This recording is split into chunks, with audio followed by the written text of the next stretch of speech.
for us. So for us, I'm talking about intermediate pass game.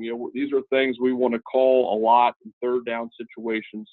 So I have on there, 3rd and 3 to 3rd and 10 type of deals. Some of our 3rd and longer. We may not go to all of these. For us, this means it's not a called shot play. So we're all going to have those times during the course of the game where we're going to take a vertical shot and have some of those situational calls. These plays, despite the fact that sometimes the ball may go vertically down the field built into the progression, they're not really a called shot play. It's not an RPO deal for us. We're starting to build in more RPOs like everyone. So this is that, that's our definition of intermediate. For us, if it's a call that we like on 3rd and 6 and 3rd and 8, then it's probably a great call on 1st and 10. And we get 2nd and 6, 2nd and 3, we get in that where the playbook is wide open on 2nd down. It's probably a great call in those situations too. So I'm going to share with you some of our bread and butter concepts. And for us, that starts with spacing.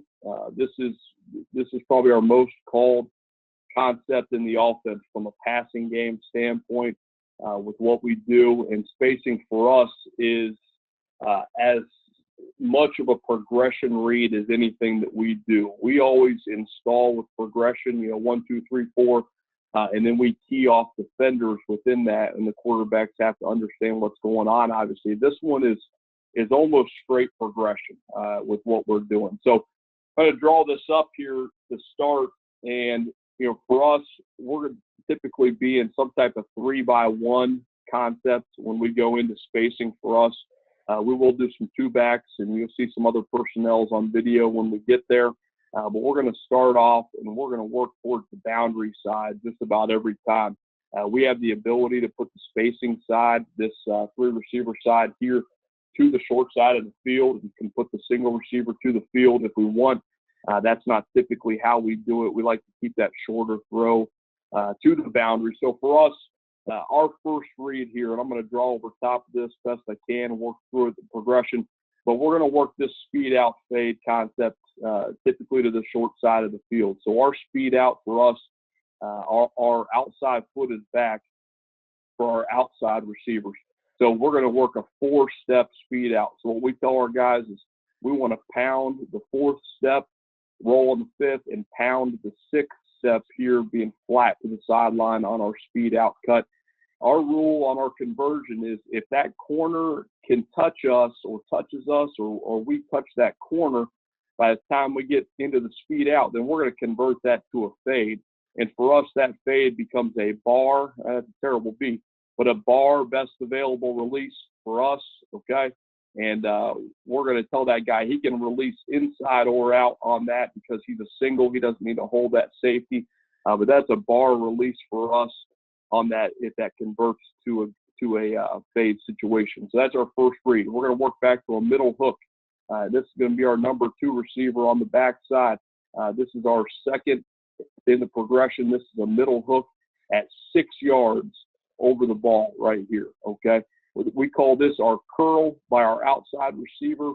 That's going to be our third read in the progression. We define the curl as a spot on the field in relationship to our tackle box. So this route is going to go 8 yards down the field here and 4 yards outside of our tackle box. So we're going to create some horizontal stretch here in the defense. This is an arrow. We're going to aim our arrow for 3 yards on the line on the sideline out here. If we get to a point where we're splitting the bottom of the numbers in the sideline, we're going to turn back. On this concept, he would have the ball before then, typically to the wide side of the field. And for us, quarterback-wise, like I said, this is straight progression. We're going to work speed out fade right here, number 1. We're going to work our feet back to middle hook, to the curl, to the arrow. And we've gone back and forth over the years on whether we're getting the back out to some type of check down or we are max proing. So that's really, up to you guys. But that guy is rarely ever going to get the football. We feel confident that we're going to get the ball out to one of our first 3 reads on this just about every time. So we'll work with the video here, guys. I know as we go some full screen stuff, sometimes the video slows down a little bit, but I think we're going to be okay because that's going to help the install. So here for us, we're in a trips right set. Our single receiver, he's going to take that speed out. We get a soft corner, And that overhang defender, for us, we call that the scuff defender, SCUF, seam curl underneath flat guy. And a lot of people call it the hang defender. He is tight to the box right here. We get open access on that speed out. So we're going to take that all day. I mean, we want to throw as many times to the boundary flat as we can. We want to throw as many times as the defense is going to give us a bubble to the field. And we're going to run the heck out of the inside zone. And we want to make teams defend all three of those things every game. Okay, so this is an open access speed out here on the first look and spacing. We'll flip through these. And then, guys, get your questions to Jeff if you have them. I'll go through some of the coaching points as we go through. All right, so here we start out in a 2x2 set. We're going to motion our tight end across, getting back to trips. Okay, another open access to the boundary. This allows us to get the ball out of our quarterback's hands very quickly. If we get a soft corner team wants to play a lot of cover 3, maybe some cover 4, depending upon how good their corners are, and if they're doing a 4-read concept, we can get some open access speed outs to the boundary, allow that receiver to pound that 4th and 6th step right there and throw that and take that quick completion. It takes the pressure off our O-line, pressure off the quarterback. Now, we work back to the spacing side here. One thing that's very important on this middle hook, this route coming from the number 2 receiver, one thing that's very important right here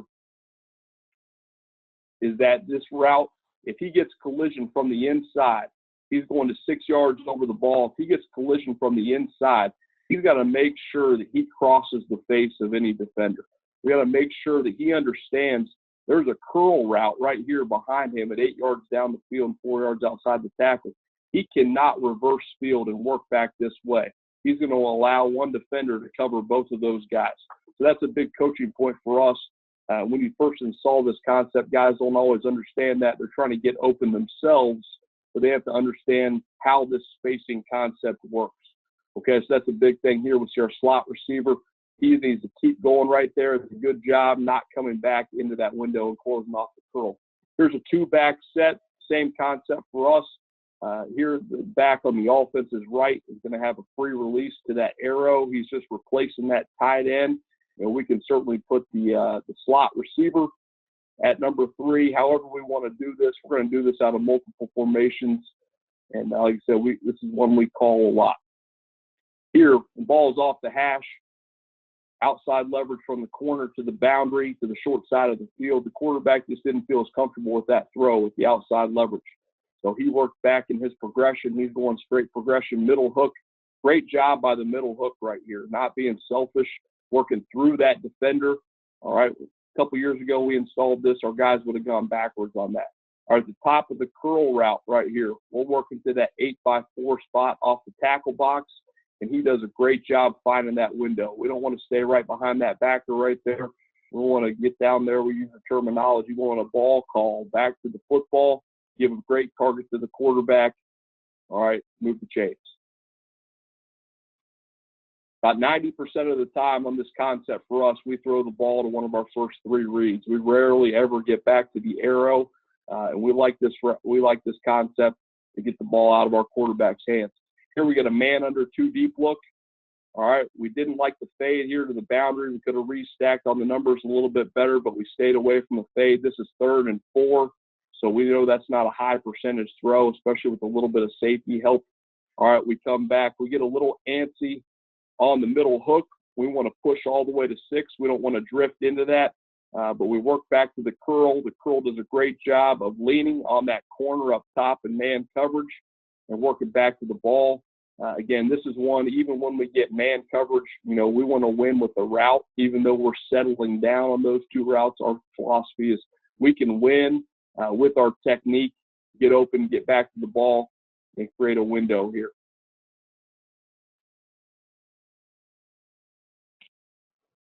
All right, next look here, another 2-back look. Okay, similar here, ball's a yard or 2 off the hash. A little bit outside leverage at corners. The quarterback just didn't like it. We're going to reset our feet. Here we got a middle hook right in the middle of the field.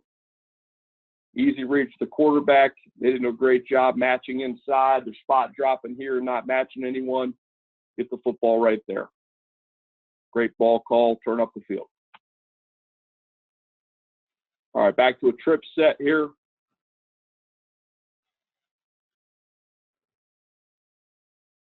Okay, we got number 1 to the boundary. We get a squat corner, get a little bit of a Tampa 2 look. The safety up top doesn't get a lot of width because he has nothing coming vertical up the field, but we get a Tampa 2 look right here, squat corner, and we work off number 1 back to number 2 on the middle hook.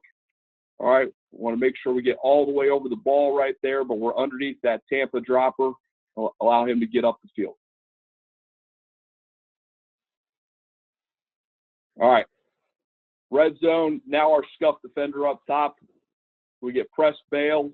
All right, so that's the one that can confuse our guys a little bit on that fade, speed out concept. They got to make sure that they are worried about where that corner is at the top of that speed out cut, not the press.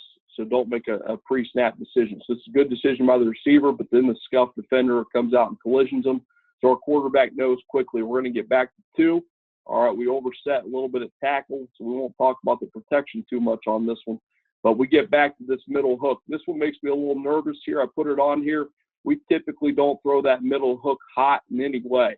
So this isn't exactly how we draw it up. This is a good quarterback and a good football player here, receiver, making a play. But really, as this was drawn up, if we had better protection on the right side, I think we're going to get back to the curl route right here.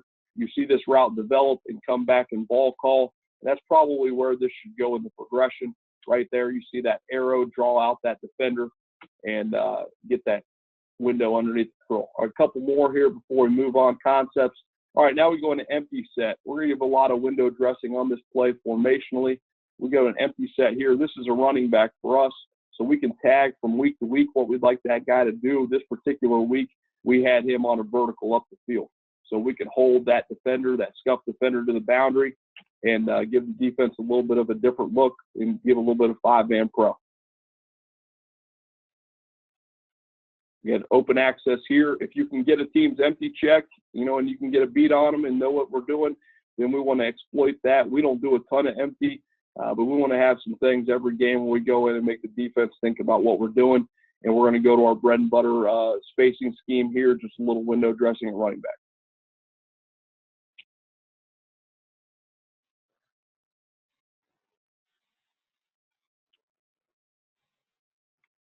Again, empty look here. We're going to put spacing for these 4 guys right here. Same concept we just drew up. Running back out at number 1 to the field.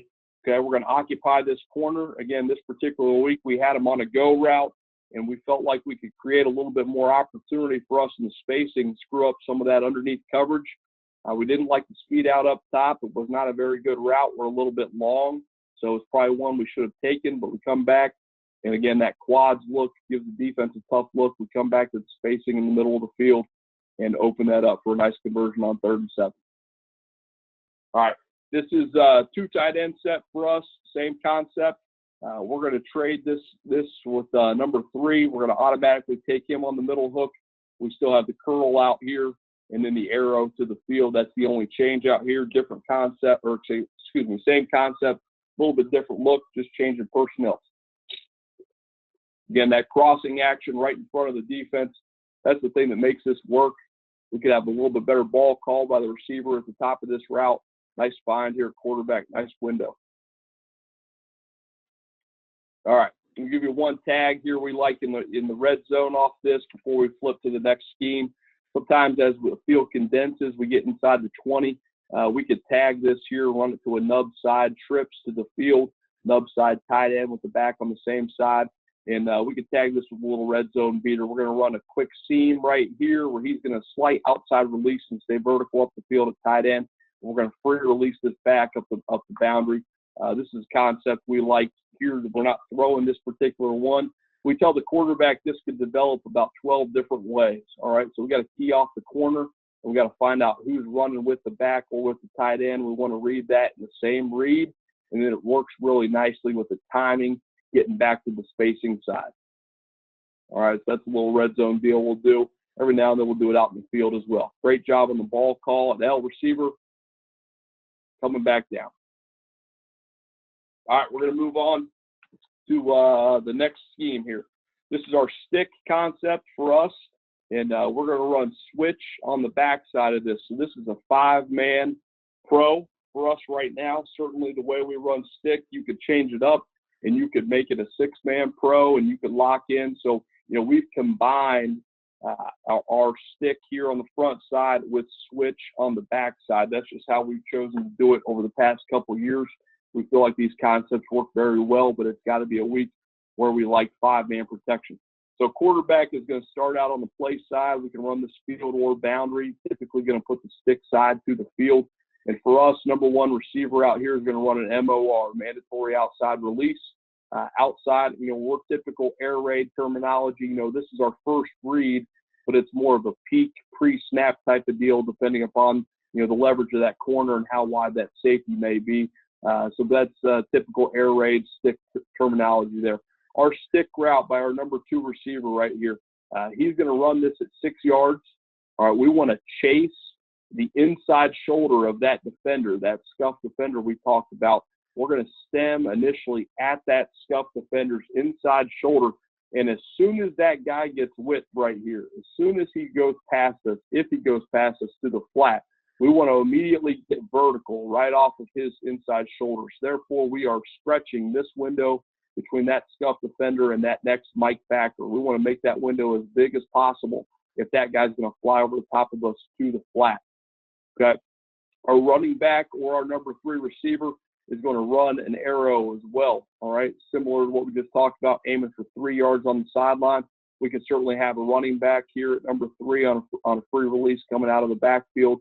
And we tell our quarterbacks we're going to read this 2 to 3 during install, but we know that we're really keying off this outside backer and that Mike quickly together in that read. So we install it as 2 to 3, but really we're keying off both those guys after we look at the MOR on the peak pre-snap number 1. All right, backside. Our backside 1 receiver is going to run a read seam for us. So we want to inside stem. All right, we don't want to run straight up the field to this spot. We're going to inside stem and press vertical to a spot 10 yards down the field by 3 yards outside the hash. All right, that is our read spot on our read seam. We tell him if his cylinder up the field, somewhere outside that hash, this general area of the field, if that's open, keep on going. Now, don't drift here. We don't want to get back into the middle of the field. We got to keep that vertically right there at +3 outside the hash. We want to keep that moving. But most times we want to think about the ball call here at 10 yards. Okay, so we tell them if you are unsure, ball call and get open, give our quarterback a great target. The read wheel here is going to have 2 different depths. If it's coming from the backfield at running back like it is right here, he's going to aim for 1 yard over top of the number 1 receiver, and he's going to decide at 6 yards right here. Okay, same thought process. What is in his cylinder up the sideline? If that's open, he's going to keep on going. All right, if there's someone over top of him, we're going to ball call at 6. If that came from a number 2 receiver, and say we have the running back here on the arrow, then that route goes to 3 yards over number 1 up to 8 yards. So that's either 6 from the backfield or 8. So that's the way we're doing that on that read.